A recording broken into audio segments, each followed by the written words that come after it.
Good morning, everybody. Sorry I have been offline for a couple days. Busy week, and most of my time, the last 4 or 5 days of the month, working on the monthly investment newsletter, which takes up literally. So, great to be back here on YouTube for the next 30 minutes or so. Hope you got your hats on because I've got a lot to talk about, and it's going to be quick. There's a lot going on, and I haven't had a chance to talk about it for a couple of days now. So, gotta kind of hit all the highlights real quick and then try and tie it all together. First thing I want to do is discuss the markets. I told you a couple of weeks ago that the LIBOR rates rising like they are is a real danger. LIBOR is effectively the cost of not risk-free money. So money at risk money, right? Risk-free money you can get from the central banks at the risk-free rate. LIBOR is the at-risk money. It's just the money. It's just the interest rate that banks charge each other to lend to each other. And the difference between that spread between the risk-free rate and the LIBOR rate is called the LIBOR OIS spread, and that's a measure of, generally speaking, a measure of dollar liquidity worry within the market. So, as to whether or not the market is healthy. So, if you are looking at the corrections that are going on in the stock market, if you look at the violent reactions to the Facebook scandal, to Tesla's problems, and all of that, if you start to really think about this from that perspective, if you put the LIBOR rising rapidly in the back pocket and understand that dollar liquidity is starting to dry up behind the scenes, then you also understand that what leverage giveth on the upside, leverage taketh away twice as fast on the downside. Meaning that if there's not as much liquidity, dollar liquidity in the marketplace, momentum stocks like Facebook and Tesla are going to get hit very hard the minute there's any worry about them whatsoever. Therefore, the reactions are very, very violent. It's what happens at quote unquote market tops. I'm not saying that we're in a general equity market top, but I think we're in a market top for social media, or for lack of a better term, really for Obama stocks. Netflix, Twitter, Facebook, Tesla, all these stocks that were allowed to run wild or were being supported behind the scenes to run wild during the Obama administration, that worm has turned. And I think that that's going to have a depressive action on the market for a while. It's actually what's leading this correction. I don't see that there's a major correction in general equities or a big downside in general equities. So, and the LIBOR rate hasn't risen to the point of it being a worry yet, right? I mean, still in the twos, still 2.3%, not at 5 or 6%.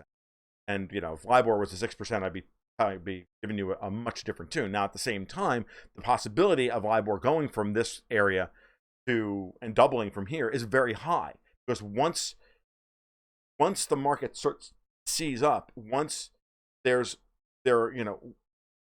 once people start getting caught short in interest rate in whatever derivatives that they're caught on, that's when the liquidity starts to dry up and start to ramp up that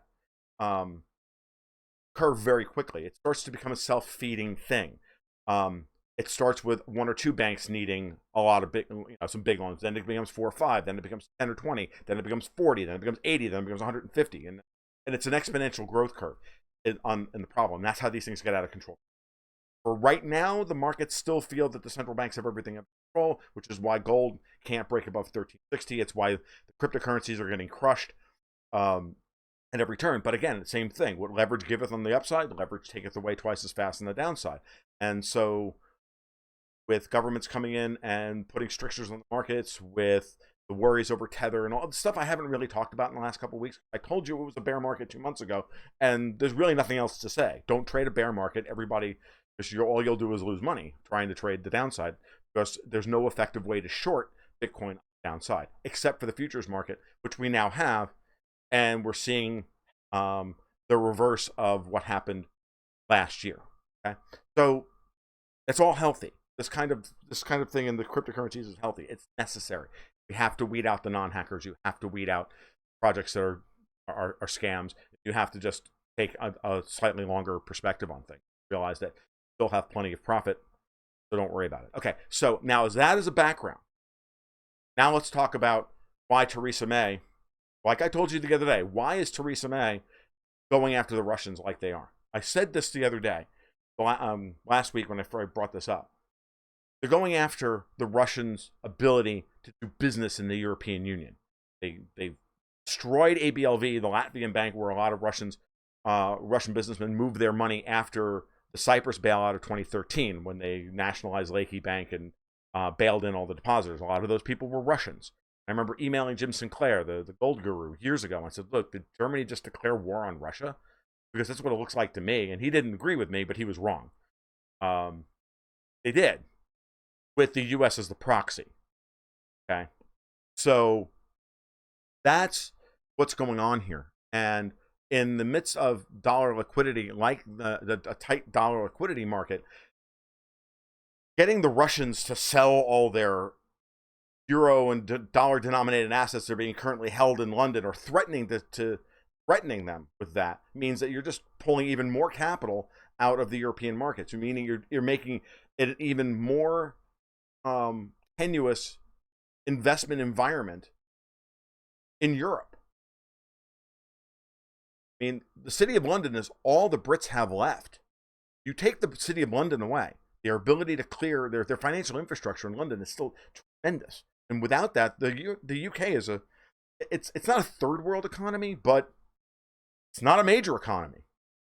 It's like Spain. We talked about Spain we talked about Spain during the Spanish during the Catalonian independence thing, and the main reason why they wanted that Madrid wanted to hold on to Catalonia had nothing to do with, it had something to do with the EU, but it had a lot to do with the fact that Catalonia is where all the business is.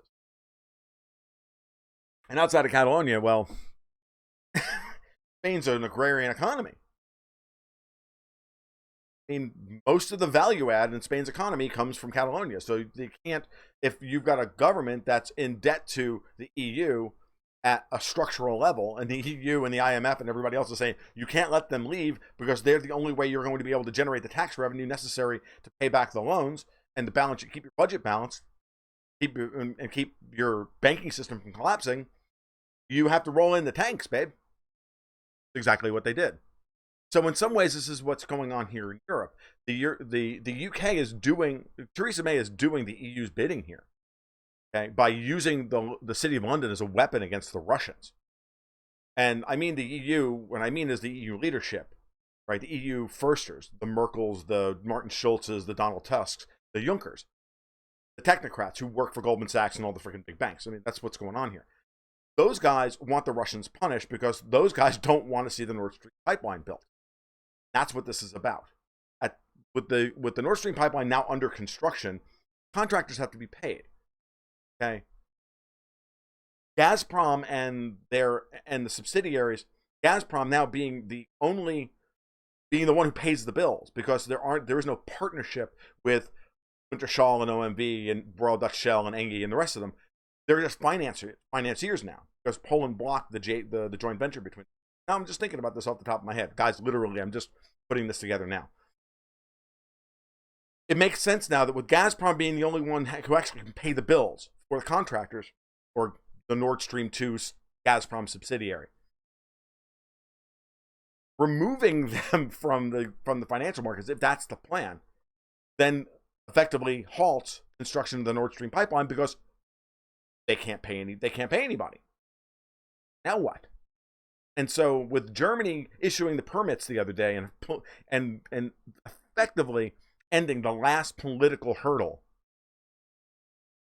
to the Nord Stream 2's construction, the only thing left is to block their ability to do business. And so the Skripal poisoning to me really seems like a casus belli in order to try and stop Nord Stream, on top of a lot of other things. It's a geopolitical 3-4 or 4-4. Well, it's not like they're not getting their 3-for-1 or their 4-for-1 here, but it is definitely one of the angles that needs to be understood. And there are other imperatives as well. So that's what's going on in Europe. That also plays into Trump and North Korea and Syria. And I want to talk about that. And I've got an article up on Zero Hedge this morning. I posted it on my blog a couple days ago. They grabbed it last night. It's also on Lou Rockwell this morning. Love the fact that these guys all grabbed that stuff, grabbed my stuff. I'm forever indebted to them for this. Called, the U.S. is losing because they're willing to talk. Something like that. The U.S. is losing. We're willing to talk. Because I mentioned it in a Periscope, I think on Monday night, that the U.S. only negotiates when they're losing. We have no interest in talking to people as allies or equals, and unless we're losing position, we're losing status on a particular geopolitical issue or whatever. We've done it in Syria, God knows how many times. Now, it hasn't been as bad under Trump, but under Obama and John Kerry, it was all the time. And it led the Russians to, officially announce that the Americans were not agreement capable. This is a phrase that I have been pounding into people's heads for months now, and it's finally, I'm starting to see it and seeded in everybody else's and other commentators' articles, and it's great. I mean, it's fantastic. That and a number of other things. Matter of fact, I had the discussion with Around the Empire podcast the other day, and that episode will be soon. I'll post a link to the blog, which we talked about an article from Alistair Crook over at Strategic Culture Foundation, basically outlining much of the argument that I've been making about Trump and trying to build a grand bargain in the Middle East. And I think that either Crook's been reading my work or he thinks like I do, and that's all great. That's fantastic. I don't care. As long as the ideas get out there, I don't care. I don't even need attribution. I don't want it. I want more people get to try and see behind the curtain as to what's actually going on. He did a great job with it. I'll try and find a link to it. The U.S. in general, or the neocons specifically? The neocons when they're losing, but even the foreign policy. When I mean the U.S. is losing, and geopolitics is a question from the chat. What I really mean is the U.S. foreign policy establishment, what we would call either the deep state or the shadow government, whatever. The policy wonks in D.C. They're not getting their way, then they are. Then they immediately start being willing to open up talks. So now I was thinking about this yesterday while I was working on the news. I've said this before. March 1st, when Putin announced all those new weapons, was catalyst for things to move forward. And apparently Trump and Putin talked, and Trump tried to bully Putin the other day and say, well, hey, if you want an arms race, we'll bring it on and I'll win. That's just Trump doing the 800-pound gorilla thing. He's really good at that. And Putin's not impressed by it. Because Putin knows what we're working on. Just like we know what they're working on. Don't kid yourself. If everybody wants to believe in the theory of the all-powerful Russians, well, I got news for you. Then the Russian FSB knows exactly, and Russian military intelligence knows exactly what our weapon system is capable of, what's being built and everything else. Okay? It just is.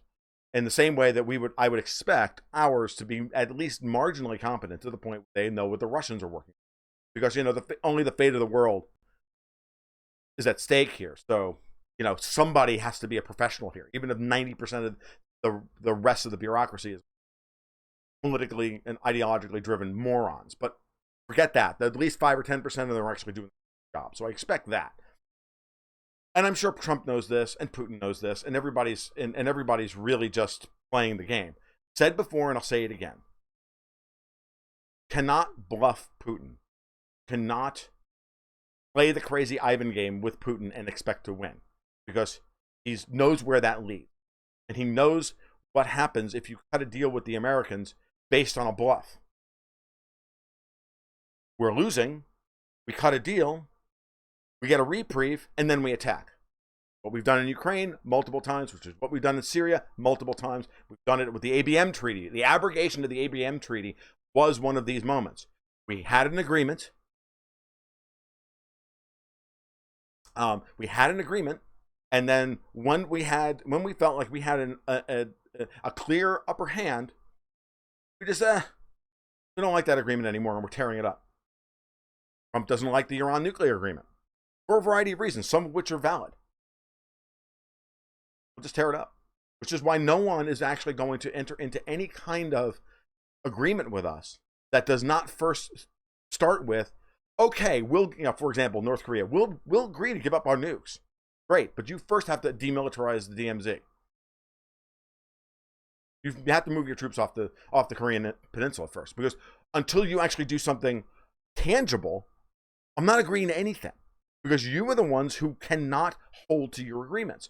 We have chapter and verse. Part of what I said in my article yesterday was that the Russians have been creating a litany of all of the things that we have, all of our mendacity and all of our effectively war crimes for the last 3 years since they intervened in Syria, last 2.5 years since they intervened in Syria.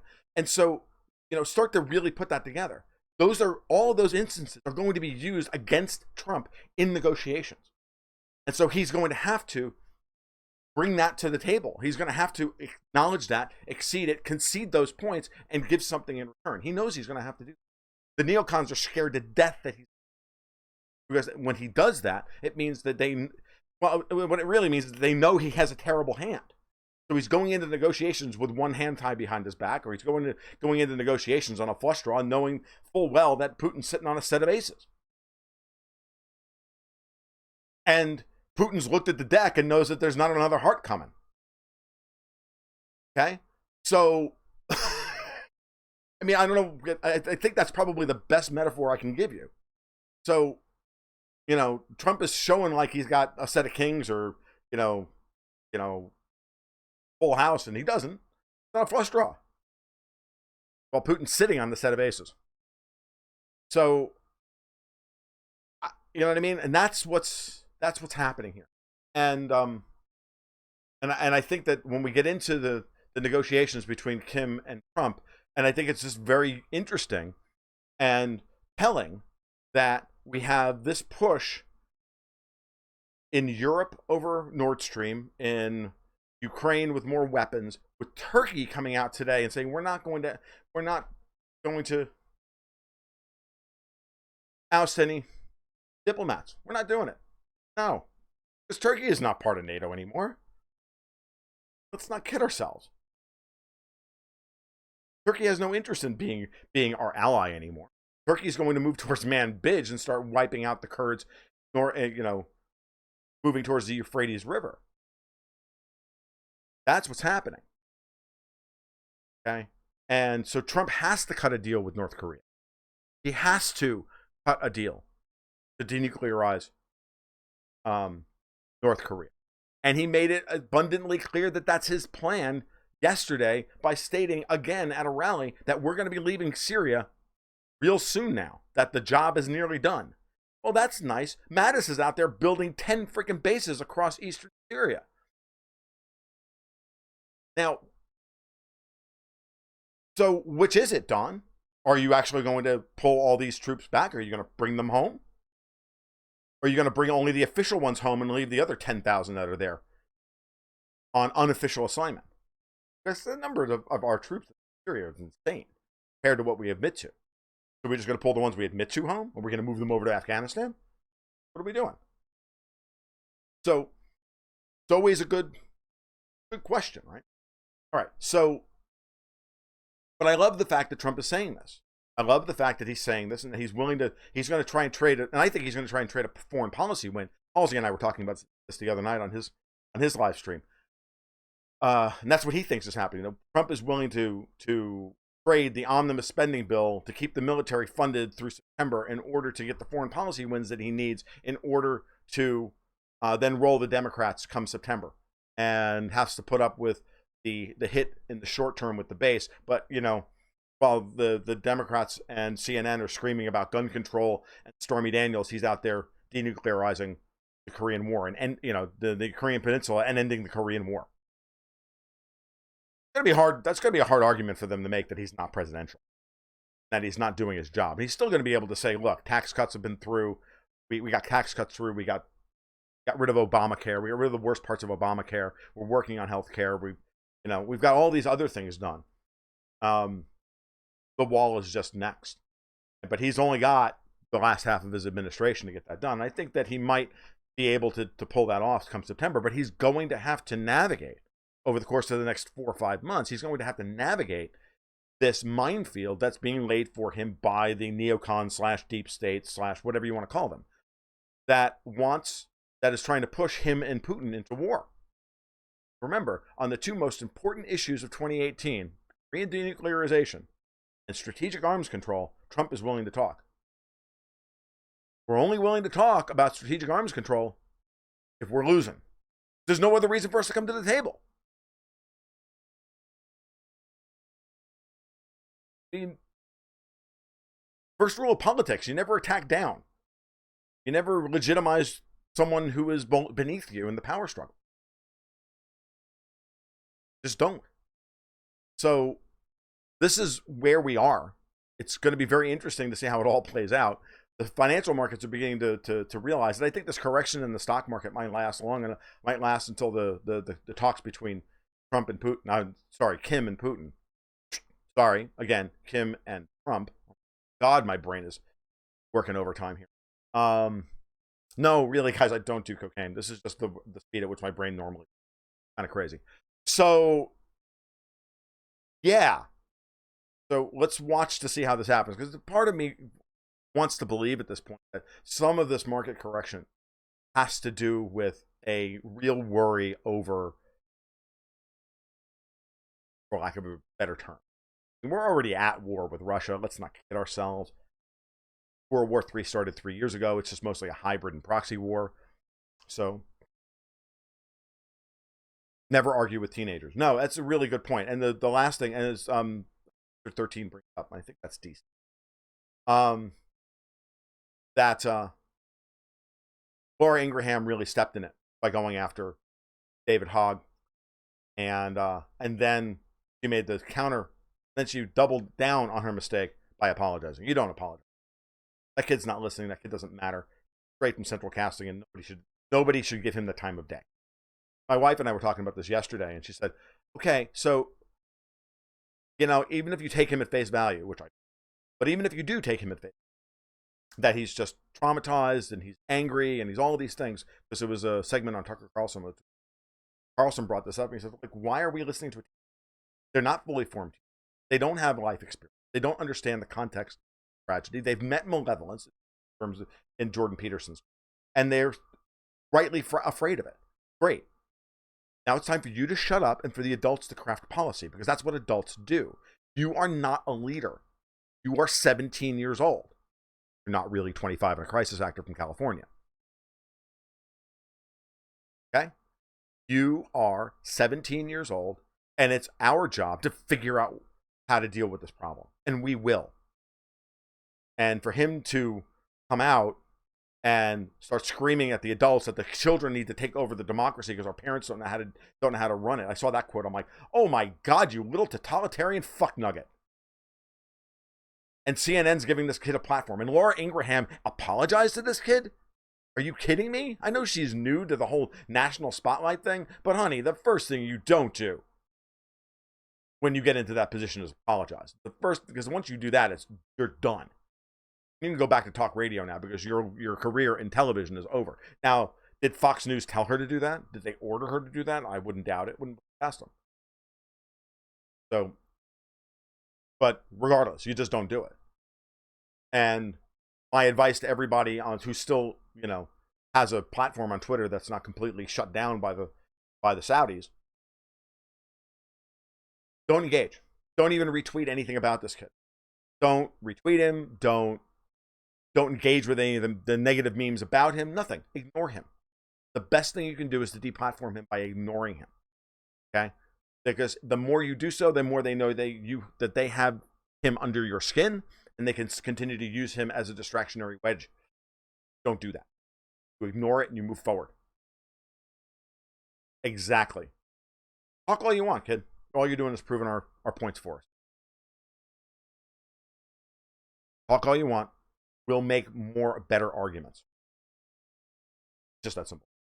All right. So, like I said, lots going on. Wish I had actually gotten on earlier in the week, but it just wasn't in the cards. Tried to get on Wednesday. Just didn't happen. Working on this month's issue of the Gold, Goats, and Guns investment newsletter. Should be out by the 8th of April, which would have been my dad's 90th birthday. Dad was born on Easter.